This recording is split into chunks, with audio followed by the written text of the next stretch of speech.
The gunshot echoed through the marble lobby of the Manhattan skyscraper as I slammed into Xavier, my body absorbing the impact meant for him while we crashed to the cold floor.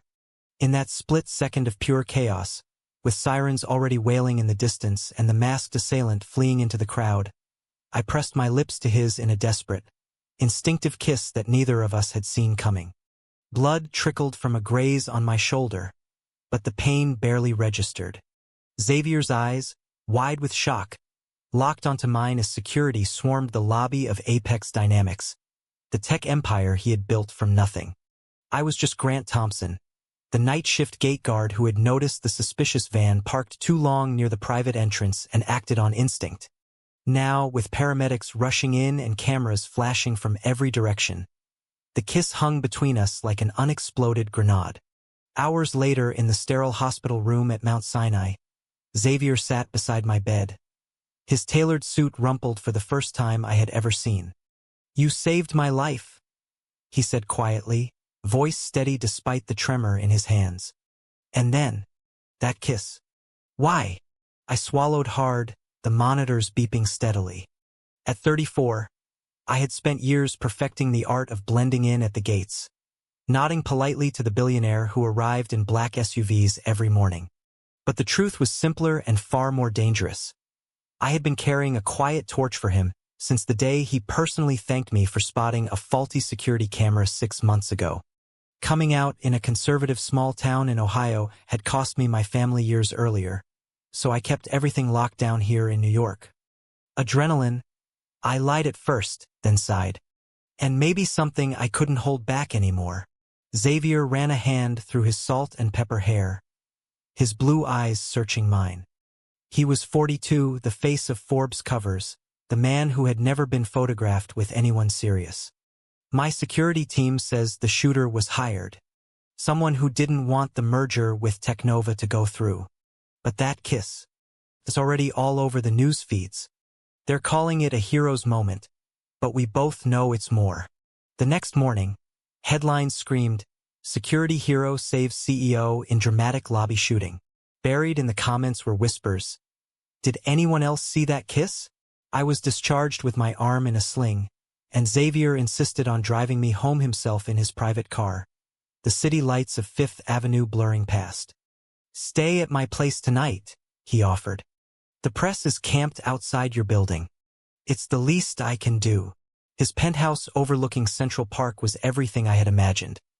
Sleek lines, floor-to-ceiling windows, and a silence that felt heavier than any bullet. Over coffee the next morning, the truth started spilling out.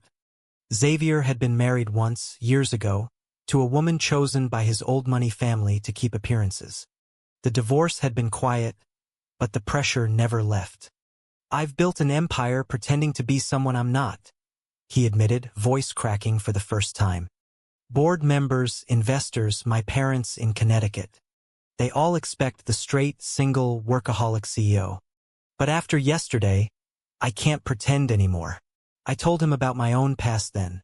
The father who stopped speaking to me the day I came out at 19. The mother who still sent Christmas cards with careful wording that avoided any mention of who I was. "I moved to New York to disappear," I said. "Guarding gates felt safe. Until you." By evening, the first paparazzi photos surfaced online. The two of us leaving the hospital together. Xavier's legal team scrambled to contain the narrative, but the damage was done. That night, as we sat on his terrace with the city humming below, he reached for my hand. "Whatever happens next, Grant, I don't regret that kiss." It woke me up. The weeks that followed blurred into a storm of media frenzy and private moments. Xavier offered me a temporary security consultant role at Apex to keep me close and safe, but whispers in the executive suites grew louder. His longtime assistant, Elena, pulled me aside one afternoon. "He's never looked at anyone the way he looks at you," she said softly. "But his family is flying in tomorrow. Be careful." Xavier's parents arrived like a cold front. His father, a retired Wall Street titan, cornered me in the conference room while Xavier was in a board meeting. "My son has responsibilities," he said flatly. "Whatever this phase is, it ends now. We've protected the family name for generations." His mother simply looked away, clutching her pearls. That evening, Xavier found me on the rooftop, staring at the skyline. "They want me to issue a statement calling the kiss a misunderstanding under duress," he confessed. "But I won't. Not anymore." The weight of his words settled between us, and for the first time, I felt the real cost of what we had started. The boardroom tension thickened like fog rolling in from the Hudson. Xavier stood at the head of the long glass table, his voice calm but steel-edged as he addressed the 12 executives who had built Apex Dynamics alongside him. "The merger with Technova proceeds as planned. And yes, the rumors are true. Grant Thompson and I are together." Gasps rippled through the room. One director, a silver-haired investor named Harlan, slammed his folder shut. "This could tank our stock, Xavier. Investors don't buy from CEOs who make headlines for personal indiscretions." I sat quietly in the corner, still in my consultant polo, feeling every I turned my way. The kiss that had saved Xavier's life had now become the spark that threatened his empire.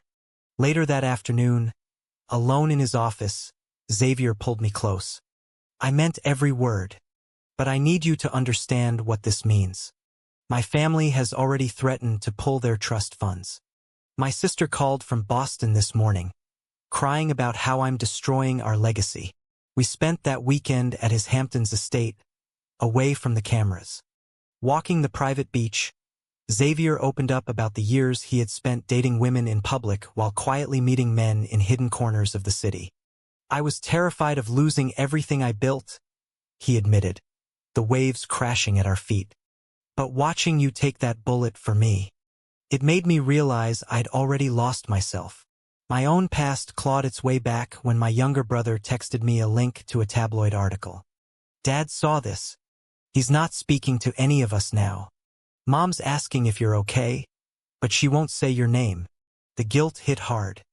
I had chosen New York to protect them from my truth, and now the truth was everywhere. Xavier noticed my silence and wrapped an arm around my shoulders. "We faced this together. No more hiding." Monday brought the first real test. A major investor pulled out of the merger, citing reputational risk. Xavier spent 12 hours on damage control calls, and I paced his penthouse feeling useless. When he finally came home at midnight, exhausted, I made him sit while I bandaged the fresh stress headache he tried to hide. "This is my fault," I whispered. "If I hadn't kissed you." He silenced me with a gentle hand on my cheek. "That kiss saved more than my life, Grant. It saved me from living half a life." But the next morning, Elena burst in with news. An anonymous source had leaked Xavier's old private emails to the press. Emails from 10 years ago where he had confided in a close friend about his sexuality. The headlines shifted from "Hero Kiss" to "Billionaire's Secret Double Life Exposed." Xavier's face went pale as we read them together. "This wasn't supposed to come out like this." His voice broke, and for the first time, I saw the boy beneath the CEO armor, the one who had carried secrets since college. I held him through the night, listening as he recounted the pressure from his father to marry the right woman, the therapy sessions he paid for in cash, the nights he drove alone to the beach just to breathe. By dawn, we made a decision. Xavier would hold a press conference admitting everything on his terms. I stood off camera as he faced the reporters, shoulders squared. "Yes, Grant and I are in a relationship. And no, it does not change my ability to lead this company." The room exploded with questions, but in that moment, watching him claim his truth, I felt something shift inside me too. The boy from Ohio who had run away was finally ready to stop running. The backlash was immediate. Protests outside the building, death threats in my inbox, and Xavier's mother leaving a voicemail that ended with tears. Yet through it all, we carved out small pockets of peace. Quiet dinners where he taught me about wine, mornings where I showed him how to make my mother's old pancake recipe. Friendship with Elena deepened too. She became our quiet ally, sneaking us updates on the board's mood. But one evening, as we watched the city lights from the terrace, Xavier turned to me. "My father wants to meet you alone." Tomorrow. I don't know what he'll say, but I won't let him tear us apart. File 3. Xavier's father waited in the private club on Wall Street, the kind of place where deals were made over 100-year-old scotch and handshakes sealed legacies. He didn't stand when I entered. "Sit, Mr. Thompson," he said, voice like gravel. "My son tells me you're the reason he's throwing away 30 years of careful planning."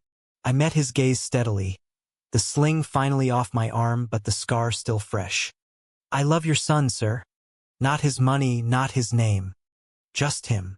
The conversation stretched for an hour, accusations flying about how I had seduced Xavier in his moment of weakness.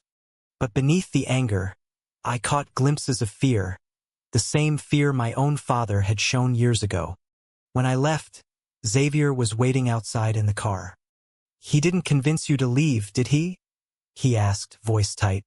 "No," I replied, taking his hand. "But he made me realize how much you've sacrificed already. I won't ask you to lose your family for me." That night, we argued for the first time. Xavier wanted to cut ties with his parents completely. I argued we should try to build bridges. "You've spent your whole life proving you're enough," I told him. "Don't let their rejection define us." The fight ended with him storming to the guest room, but by morning he pulled me into his arms. "You're right. Again." Work became a battlefield. A faction on the board led by Harlan pushed for a vote of no confidence, citing distraction. Xavier countered with numbers.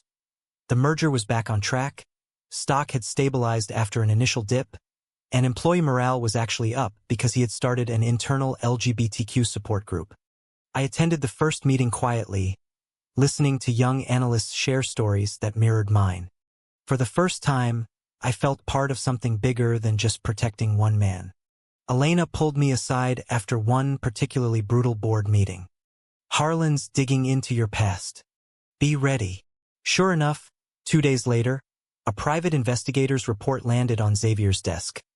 Photos of me at a small pride event in Ohio before I left, old emails from my ex who had outed me to my family. The betrayal stung, but Xavier burned the file in the fireplace that night. "Your past is yours. They don't get to weaponize it." Meanwhile, my brother started calling again. "Mom's been watching your interviews. She's proud, even if Dad isn't." Small cracks of hope appeared where I thought only walls existed. Xavier and I flew to Connecticut one weekend to meet his sister in secret. She hugged me tightly. "He's happier than I've ever seen him." "Thank you." But peace never lasted. One Tuesday, Xavier's private jet was grounded due to a bomb threat traced back to the original shooter, who had been caught but claimed he was hired by someone inside Apex. The investigation pointed fingers at Harlan. Xavier confronted him in the boardroom, voice steady. "You tried to kill me to stop the merger and protect your old boys club." Harlan denied everything, but the evidence mounted. That evening, as we sat exhausted on the couch, Xavier turned to me. "I almost lost everything, but I gained you, and that's worth every fight." We didn't need grand gestures, just the quiet certainty that we were building something real. The call came at 3 a.m. My mother's voice trembled on the line from Ohio. "Grant, your father had a heart attack. He's asking for you." I booked the first flight out, Xavier insisting on coming despite the risk of more headlines. We landed in Columbus to a quiet hospital room where my father lay pale against the sheets. He looked at Xavier first, then me. "I was wrong," he whispered. "About a lot of things." Tears I had held back for 15 years finally fell. Xavier stood silently by the door, giving us space, but his presence anchored me. My mother hugged him afterward, a small gesture that meant everything. On the flight home, Xavier held my hand across the armrest. "Families break and mend in their own time," he said softly. "We're proof of that." Back in New York, the company crisis peaked. Harlan resigned under pressure, but not before leaking one final story. A fabricated tale that I had only pursued Xavier for his money. The tabloids ate it up. Xavier wanted to sue. I convinced him to let it go. "Let them talk. We know the truth." Our relationship deepened in the quiet aftermath. We volunteered together at an LGBTQ youth center in Brooklyn on weekends. Xavier sharing his story with wide-eyed teens who saw a billionaire who had once been as scared as they were.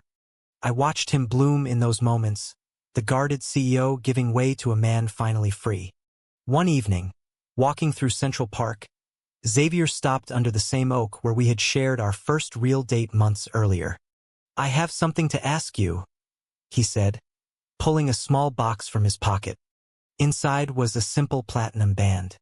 "Not a proposal yet. Promise.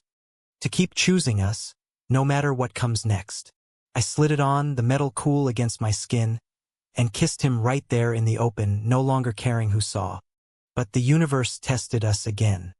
Xavier's mother called the next week, demanding he attend the annual family gala in Connecticut or risk being written out of the will entirely. "Bring Grant if you must," she added coldly. The gala was a minefield of old money and whispered judgments. Xavier's father barely spoke to us, but his sister toasted us publicly, and several cousins surprised us with quiet support. By the end of the night, even his mother softened enough to ask me about my work. Small steps, but steps forward. Returning to the city, we faced one more internal storm. A close friend of Xavier's from college resurfaced, claiming they had been more than friends once and accusing Xavier of using me to cover old sins. The misunderstanding nearly broke us. I stormed out one night, doubting everything, until Xavier found me at the gate where we first met. "There was never anyone else who mattered," he said. "Only you." We talked until sunrise, laying every secret bare, and emerged stronger. The merger celebration party at the Apex rooftop turned into our public coming-out moment. Hundreds of employees, investors, and press filled the space under string lights, and Xavier took the microphone. "Tonight we celebrate not just a business deal, but the courage to live authentically." He pulled me onto the stage beside him. Cameras flashed as we stood together, hands linked. The applause that followed felt like absolution.